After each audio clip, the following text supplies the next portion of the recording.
राष्ट्रवादी काँग्रेस पक्षाचं एक महत्त्वाचं चिंतन शिबिर उद्या सकाळी ठीक 9:30 वाजल्यापासून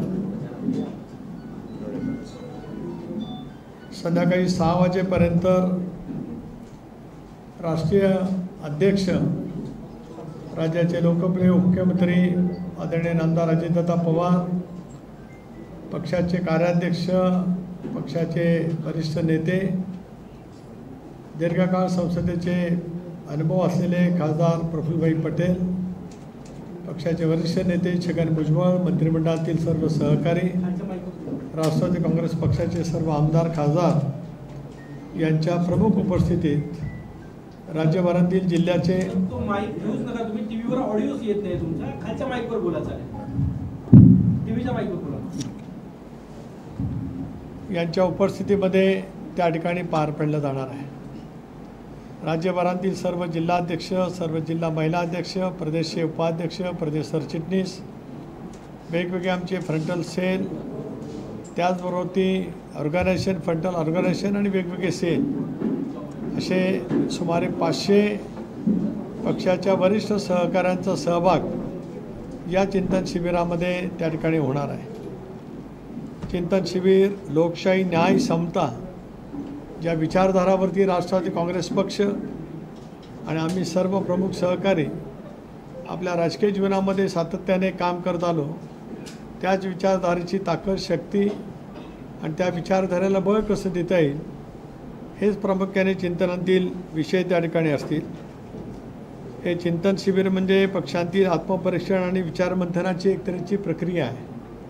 मी निर्णय घेतला, लोकसभेची निवडणूक झाली, त्याच्यामध्ये आम्हाला दारुण पराजयाला सामोरं जावं लागलं आणि प्रचंड आत्मविश्वासाने विधानसभेला सामोरं गेलो आणि राज्यामध्ये 2 क्रमांकाचा स्ट्राईक रेट असलेला राष्ट्रवादी काँग्रेस पक्ष म्हणून आम्ही त्या ठिकाणी यश मिळवू शकलो। त्याच्यामुळे चिंतनामध्ये आत्मपरीक्षण आणि विचारमंथन एखाद्या राजकीय पक्षाची पुढची वाटचाल करण्यासाठी या साऱ्या गोष्टीची आवश्यकता असते। यामध्ये पक्षाच्या वैचारिक पायाभरणीला लोकशाही, न्याय, समता अधिक दृढ करण्याचा हेतू यामध्ये आहे आणि हे केवळ अंतर्गत पुनर्वलोकन नाही तर जनतेच्या मनातल्या अपेक्षा, त्यांच्या आकांक्षा, विधानसभेच्या निवडणुकीमध्ये महाराष्ट्रातल्या जनतेने प्रचंड प्रभावावरती दिलेलं पाठबळ या साऱ्याचा सारासार विचार या विचारमंथनाच्या माध्यमातून त्या ठिकाणी केला जाणार आहे। मी मगाशी सांगितल्याप्रमाणे इतक्या मोठ्या प्रमाणावरती राज्यातले सर्व पदाधिकारी, महाराष्ट्राची ओळख जशी चांद्यापासून बांद्यापर्यंत आहे तसे सर्व आमचे पदाधिकारी त्या ठिकाणी उपस्थित राहणार आहेत। अजेंडा आणि त्यातला विषय पक्षाची विचारसरणी, मूलभूत तत्त्व, शिवशाहू फुले आंबेडकरांची सामाजिक समता आणि समकालीन आव्हानं। जशी जशी काळ बदलत राहतो, पिढी बदलत राहत असते, तशी तशी राजकीय क्षेत्रातली, सामाजिक क्षेत्रातली आव्हानंही बदलत राहत असतात आणि या आव्हानाला सामोरं जाण्याच्या दृष्टिकोनातून पक्षाची विचारधारा आणि संघटन त्या दृष्टिकोनातून मजबूत करण्याची प्रक्रिया हा एक पक्षाच्या वाटचालीतला एक महत्त्वाचा भाग त्या ठिकाणी असतो। त्याचाही प्रामुख्याने त्या ठिकाणी विचार हा केला जाणार आहे। पक्षाची एकजूट आहेच, सामूहिक नेतृत्वाच्या माध्यमातून पक्षाच्या प्रक्रियेमध्ये आम्ही सगळेजण काम करण्याचा प्रयत्न त्या ठिकाणी करत असतो आणि त्या प्रक्रियेच्या माध्यमातून या सगळ्या सारासार मी मांडलेला अनेक विचाराचं मंथन आम्ही त्या ठिकाणी त्यानिमित्ताने करणार आहोत। संघटना बळकटीकरणाच्या कामाबरोबरच पक्षाची दृष्टी जनतेपर्यंत प्रभावीपणाने पोचवणं आणि इतरही बाबी आपण जनतेच्यासाठी सरकारच्या माध्यमातून करत असतो, याची अंमलबजावणी होत असताना जनतेच्या पुढे ते योग्य पद्धतीने मांडणं, या साऱ्या गोष्टीला सुद्धा प्राधान्य देणं हे आमचं या अजेंड्यामधला महत्त्वाचा विषय त्या ठिकाणी आहे। याची तयारी गेले महिनाभर आहे।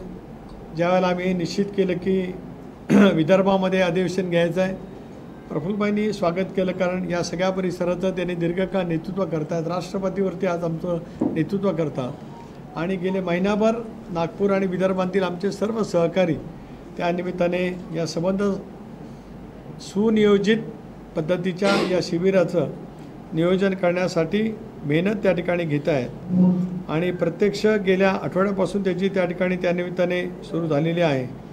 चिंतन शिबिरे एक्सप्रेस पॅलेस इथे होणार असून मी आता एम्प्रेस पॅलेस इथे होणार असून हे पत्रकार परिषद संपल्यावर मी आणि माझे सर्व सहकारी त्या ठिकाणी भेट देण्यासाठी जाणार आहोत, जेणेकरून तिथलं नियोजन, तिथली व्यवस्था, संबंध, चिंतन शिबिर सुरू झाल्यापासून वेगवेगळे आम्ही त्या शिबिरामधले जे काही मुद्दे ठेवलेले आहेत त्या दृष्टिकोनातून एक व्यवस्था केलेली आहे, त्याचीसुद्धा पाहणी त्या ठिकाणी आम्ही करणार आहोत. पक्षाचे सर्व ज्येष्ठ नेते, राष्ट्रीय कार्याध्यक्ष, मी मगाशी सांगितल्याप्रमाणे त्यांचं या साऱ्या बाबतीमध्ये लक्ष आहेच. प्रांताध्यक्ष म्हणून मी स्वतःसुद्धा या बाबतीमध्ये गेले 10-12 दिवस इथले आमचे स्थानिक नेते, आमचे निरीक्षक राजेंद्र जैन असतील, अनिल हरकर असतील, म्हणजे सर्व सहकारी ज्या पद्धतीने या ठिकाणी आयोजनामध्ये शहर, ग्रामीण भाग, इतर आजूबाजूचे जिल्हे, इथले आमचे सर्व पदाधिकारी या दृष्टिकोनातून जे काही काम करत आले आयोजनाच्या दृष्टिकोनातून, त्यामुळे प्रत्येकाशी संपर्क करत हे देखणं आयोजन कसं करता येईल याचा आम्ही प्रयत्न त्या माध्यमातून करतो आहोत.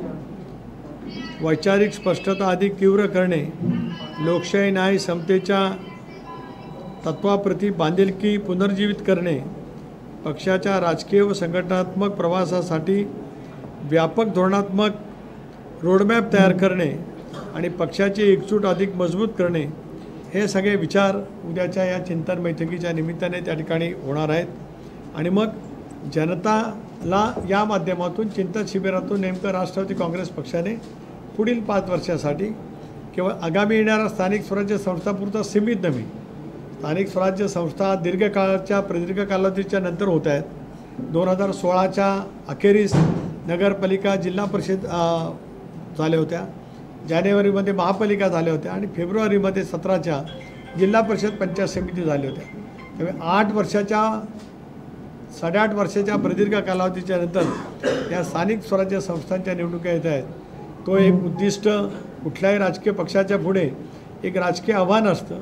त्याच्यामुळे त्या स्थानिक स्वराज्य संस्थांच्या निवडणुकीला समर्थपणाने सामोरं जाणं, महायुतीतला एक महत्त्वाचा घटक पक्ष म्हणून महायुती आणि राष्ट्रवादी काँग्रेस पक्ष याचं बळ या निवडणुकीच्या माध्यमातून कसं वाढेल या दृष्टिकोनातून सुद्धा आम्ही रोडमॅप त्या ठिकाणी करणार आहोत. आणि मग त्याच्यातून उद्याच्या भवितव्याच्या कालावधीमध्ये या ऑक्टोबर महिन्यामध्ये वेगवेगळे कार्यक्रम राज्याच्या वेगवेगळ्या प्रादेशिक विभागामध्ये कशा पद्धतीने करता येतील याचंसुद्धा आम्ही नियोजन त्या ठिकाणी करणार आहोत. उद्याच्या महत्त्वाच्या असलेल्या चिंतन शिबिराचा हेतू मी आपल्या सर्वांच्या समोर विशद केलेला आहे. राष्ट्रवादी काँग्रेस पक्षाचा अध्यक्ष म्हणून मी आपल्याही मनापासून आभार मानतो. उद्याच्या शिबिरामधली आपली उपस्थिती स्थानिकांनी आमच्या सर्वांनी आपल्याला निमंत्रण दिलं असेल तर त्याच्या परवानगीने आपण ठेवावी अशी विनंती करतो. आणि कालपासूनच प्रदेश पातळीवरचे सर्व पदाधिकारी आज रात्रीपर्यंत येण्यास सुरुवात त्या ठिकाणी झालेली आहे आणि त्यामुळे सुनिश्चित वेळेलाच 9:30 वाजता या प्रत्यक्षात शिबिराची सुरुवात त्या ठिकाणी झालेली आपल्याला पाहायला मिळू शकेल. पुन्हा एकदा आपल्या सर्वांचे मनापासून आभार. आणि आपल्याला मी विनंती करतो की आपल्याला या संदर्भामध्ये काही संवाद करायचा असेल तो आपण मोकळेपणाने करावा अशी आपल्याला विनंती आहे.